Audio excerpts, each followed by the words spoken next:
Okay, so let's take a look at the Warden updates from OMM. I'm here to start talking about the upcoming Warden class changes. Warden is a challenging but rewarding class to play, fundamentally structured around Gambit skills which have almost no cooldown. Gameplay is focused on maximizing the usage of masteries, supported by a small number of standard skills. These allow you to rapidly build and execute a range of Gambits while adapting as proactively as possible changing gameplay circumstances. We want to maintain the Warden's focus on proactive gameplay and the Gambit system, but we also want to make sure that the class is able to compete in effectiveness with others in tanking and damage dealing roles. We're also presently planning on making the Assailment tree a non-spec tree, but we'll cover that in more detail below. So that means the Warden is going the route of the Minstrel and Brawler, which I think is the correct move because Assailment is not used hardly at all. You might dip into it a little bit for some of the bleed damage stuff, but I think the Warden is a good choice for classes to go that route. I think it makes the most sense because then you know you're just doing damage or you're doing tanking, and you are going to use yellow to supplement those lines. That makes the most sense. Current state overview. So that headwinds are Wardens.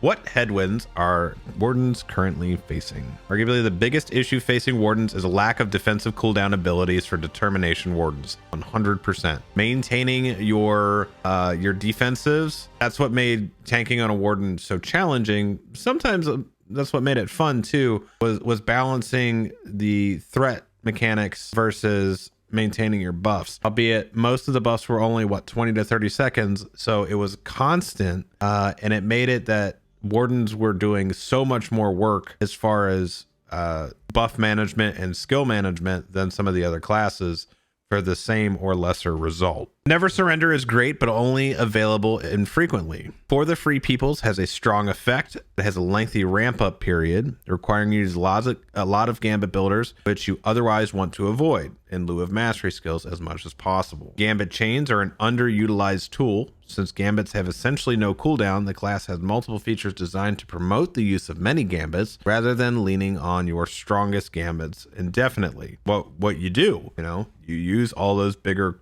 4 and 5 Gambits.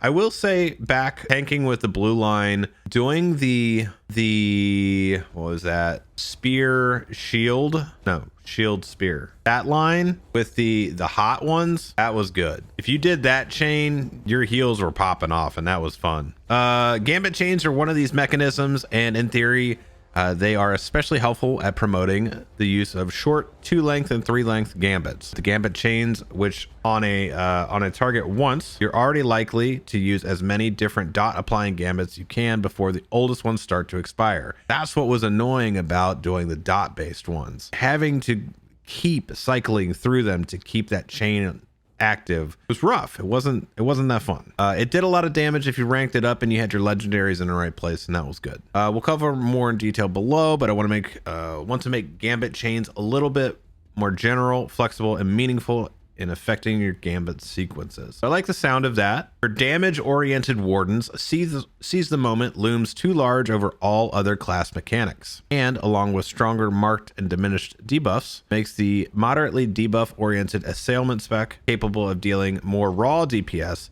than Recklessness spec at high levels. While we appreciate that seize the moment speeds up Warden gameplay, part of the inherent design of mastery skills is that they are resource limited by their cooldown times. Even though being locked behind Assailment, seize the moment removes so much of what limits a Warden that it makes the class feel much more feast or famine than it ought to be. For these reasons, we intend to remove seize the moment effect. Its spirit will be retained in a new skill, Rapid Techniques, as well as the trait Strong Foundations, which will make your Gambit builders reduce the active cooldowns of their related mastery skills. That sounds pretty cool. So you're incentivizing using your regular Gambit builders to reduce your mastery skill cooldown. Masteries didn't have a super long cooldown, but I think that'll build some very interesting rhythms with the Warden. Of course, none of it matters if they can't fix system lag, because Wardens are very rhythmic, and server lag does not play well with rhythm. Damage dealing Wardens also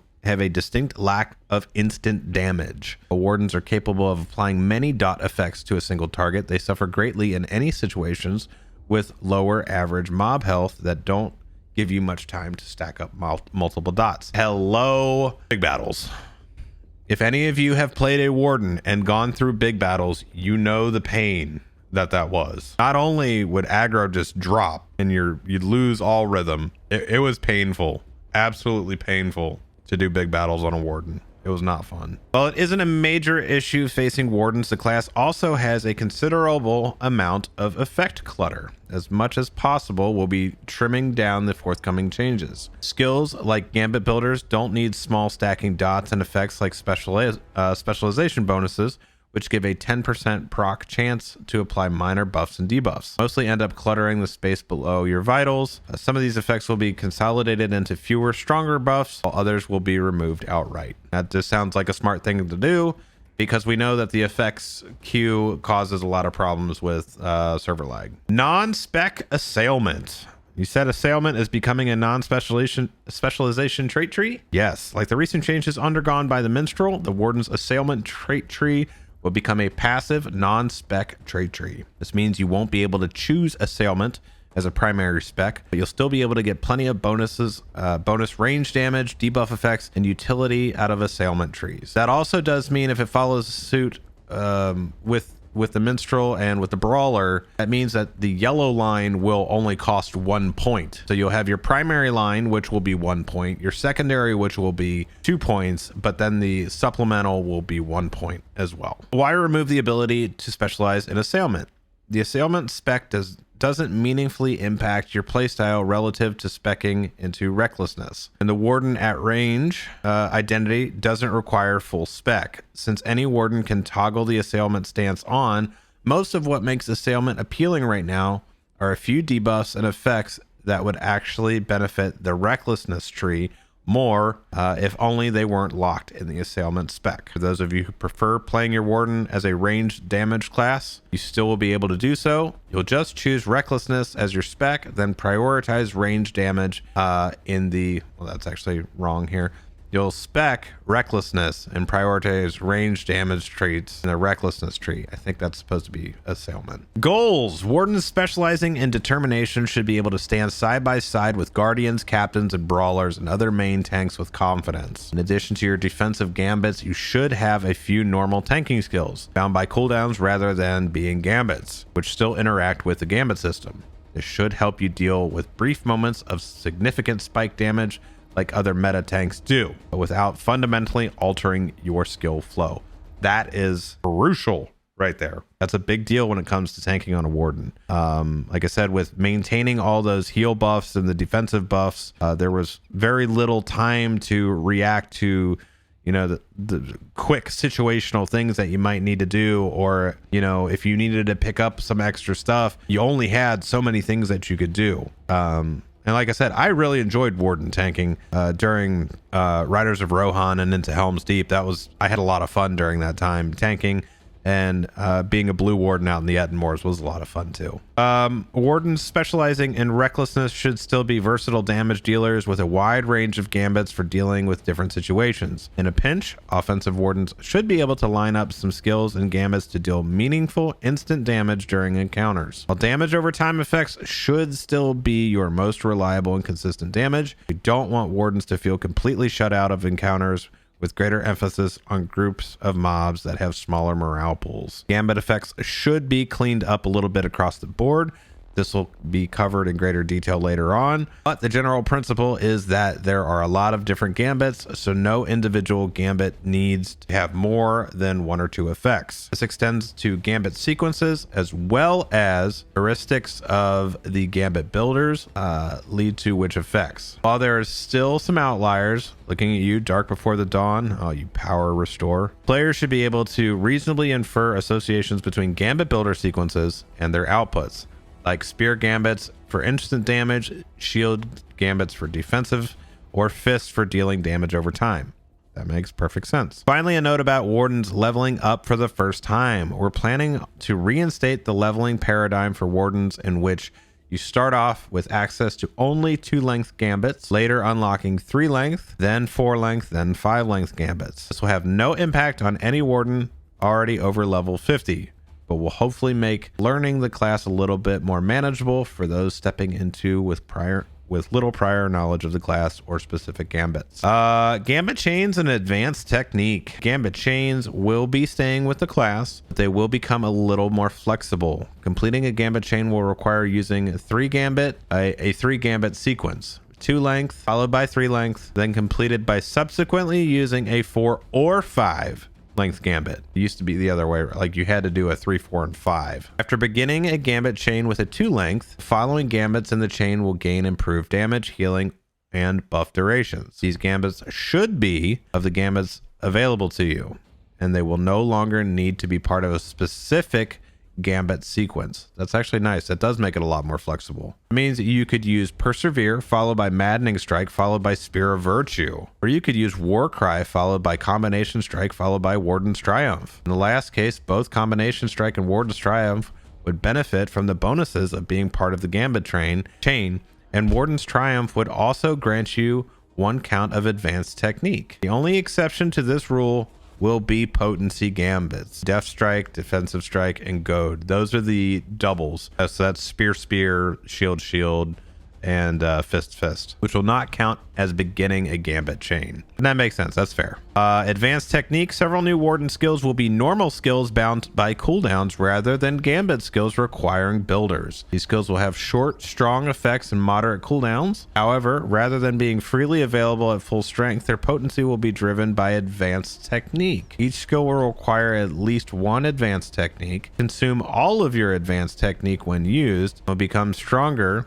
with each additional advanced technique consumed when the skill fires. And how will you earn advanced technique? You'll receive 1 count every time you complete a gambit chain, up to 3 maximum, until they either are consumed by skill or leave combat. I like the way this sounds. Like gambits with a warden were already an advanced system.